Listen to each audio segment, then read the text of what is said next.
this week's market update: trade wars, real wars, wars of words. Investors remain on high alert. Earnings season gets underway with expectations running high, and the IMF and World Bank meetings. Has growth topped out? This weekend, the reheated Cold War tension between the US and Russia briefly turned hot again. A US, French and British coalition responded to further chemical weapons atrocities in Syria with a highly targeted missile attack on the Assad regime's positions. In the wake of President Trump's intemperate tweets last week, fears had mounted that any military activity threatened to spark conflict between the US and Russia, the key backer of the Syrian government alongside Iran. The reality was more contained. The strikes were well signalled to avoid any unintended escalation. In practice, this was a carefully choreographed set of measures designed to send a message, and no more than that. The market response to Friday night's attacks on Monday morning was therefore muted. Equity markets were broadly unchanged, although London fell back later on concerns about the strong pound. The oil price, which had recorded the biggest weekly advance in 8 months, fell back as tensions eased. The yield on government bonds, which tend to fall as worries intensify, were up a little as investors moved out of safe havens. With the Americans unwilling to engage any more deeply in the tragic Syrian civil war, the immediate threat of a spreading regional conflict seems to have eased. Investors have therefore returned to worrying more about trade wars than military ones. Here too, the messages have been mixed. The US's sanctions against highly placed Russians with links to the Kremlin remain the principal concern, with investors unclear how far the measures will go. With the US sanctions seeming to reach beyond direct links with affected individuals and companies, many are erring on the side of caution. Bloomberg, for example, stopped providing live trading data on Rusal, the aluminium producer controlled by Russian oligarch Oleg Deripaska. Analysts struggle to understand the implications of America's attempt to cut key Russian companies out of the global financial system. One sell-side broker, for example, adjusted its forecast for another Deripaska-related company, EM Plus, several times before suspending coverage of the stock until further notice. In other markets, the Russian ruble continued to weaken and now stands about 7% below its pre-sanctions level. Meanwhile, the nascent trade war between the US and China took an unexpected turn after Donald Trump asked his advisors to investigate rejoining the Trans-Pacific Partnership. He had railed against this alliance of 11 Pacific Rim economies during the presidential campaign in 2016, and one of the first acts of his presidency was to pull the US out of it. The escalation of the confrontational rhetoric between Washington and Beijing has led the US president to question whether he was too hasty in leaving a group that was specifically set up to act as a bulwark against a rising China. Geopolitics has actually moved to the back burner following the start of earnings season last Friday.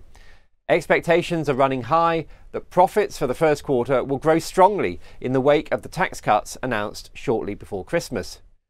Together with an unexpected weakness in the dollar, which helps exporters, and a rise in the oil price, which boosts the energy sector, the outlook for America's biggest companies has rarely been brighter. The tax cuts alone are forecast to have added 7 percentage points to growth, and overall profits are expected to be 20% higher in the first quarter than they were a year ago. The optimism runs counter to the usual quarterly theatre in which companies talk down their prospects so they can underpromise and overdeliver. This time around, the concern of market watchers is that expectations may be so high that they can only disappoint. The performance of the stock market in recent weeks has been underpinned by earnings expectations. Although prices have been volatile, they have tested but not fallen below the low point reached in early February. With hopes high for earnings, no one wants to be caught out by strong results. The larger question is whether earnings can continue to rise strongly in future. In the past 25 years or so, earnings have outstripped sales growth as profit margins have been driven relentlessly higher. In part, this reflects the shift in rewards from labour to capital. Wages have stagnated in real terms, and returns to shareholders have benefited. So far, there's little evidence of a reversal of that trend. Indeed, JP Morgan expects net income margins to hit nearly 13% next year. That's 3 times their level in 1992. As margins have historically tended to revert to the mean, the current good returns and the accompanying high level of share price valuation multiples is a worrying combination. On Friday, the market reacted negatively to what looked like a bumper set of results from some of the big US banks, which traditionally get earnings seasons going. That might be an indication of more surprises as the next few weeks' results seasons unfolds. Other than the banks, this week offers a mix of different sectors. IBM reported its first revenue growth in 6 years last quarter. That is expected to continue this time, but might not follow through into profits thanks to the cost of modernising the group's cloud, mobile and data analytics businesses. In healthcare, the focus will be on Johnson & Johnson, which is expected to announce higher profits thanks to cost-cutting and cancer drug sales. Alcoa will be in the spotlight thanks to the Trump tariffs on aluminium imports. And in the consumer sector, there are big results on both sides of the Atlantic. Unilever is seen as a bellwether for emerging market performance. It makes 60% of sales in the developing world. And Procter & Gamble, meanwhile, is expected to benefit from a strong new product pipeline.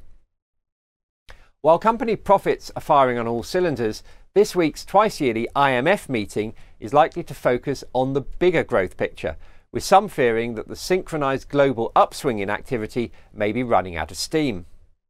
One indicator of the overall global picture, although a suspiciously stable and predictable one, is today's announcement of China's GDP growth. It came in at 6.8%, better than the forecast for the full year, 6.5%, but a fraction lower than the recent growth rate. Certainly, the impact of trade wars between China and the US will dominate discussions. For now, the International Monetary Fund is confident about the state of the global economy. It's expected to restate its expectation that the world will grow at 3.9% this year. But it is concerned further out that protectionism and tit-for-tat tariffs may put an end to the current Goldilocks scenario. Meanwhile, closer to home, UK inflation figures due on Wednesday and wage growth numbers out today will refocus attention on the Bank of England's interest rate intentions. The CPI is forecast to come in at 2.7% for March. That's in line with February's reading, which was sharply lower than the 3% reported in January. For the first time in a year, wages are expected to be at or higher than the inflation rate. The rising pound has eased pressure on import costs, notably food and fuel prices are also forecast to have experienced a bigger drop than they did a year ago. Now that mixture probably implies a rate hike in May, but slow tightening thereafter. Interest rates are staying lower for longer and the current high level of UK dividends will therefore come under the spotlight. With the UK market remaining firmly out of favour, the income on offer to investors willing to dip their toe into the London market looks unusually attractive. When I looked earlier this week, the FTSE 100 index was yielding on average 4%. For equity income seekers, this means that there are plenty of opportunities to pick up a dividend yield of 5% or better. There were 23 FTSE 100 companies yielding more than this level yesterday and another 10 yielding more than 4%. Now, clearly, not all of these yields will be sustainable, which means an element of diversification is essential. But for investors willing to buy and hold, today's market level in the UK looks interesting.